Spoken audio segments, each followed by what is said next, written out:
khô linh à để in em nu lẽ linh tin hồi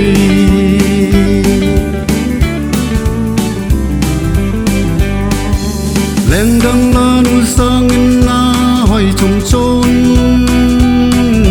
lấy sát ta đúng cái phun đai hoa sang in rong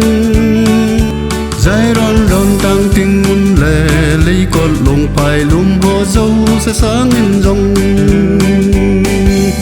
mình sẽ in dây là kỳ oi hẹn lắng nèm khô linh nè linh khô ấy thêm bồ mưa tay nu về khô linh à để in em nu lẽ linh tin hồi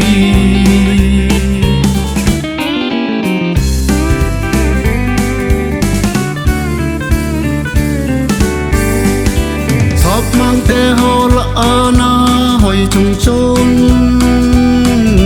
chỉ na rusa du se ho sang in rong mấy lấy con là vai sang in rong ấy mà sắp mang ho mà hỏi pe nè mình sẽ in dây là kỳ oi hẹn lăng hol không mang nè thăng không lăng đinh lên vùng giờ lên vùng giờ thăng à để in ngul khó hau hỏi pe nè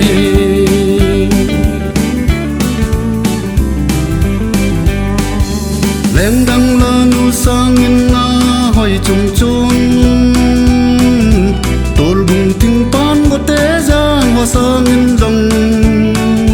san băng pal bung lung thu lên phong sang song sang hoa dâu se sang in rong mình sẽ in dây là kỳ oi hẹn lăng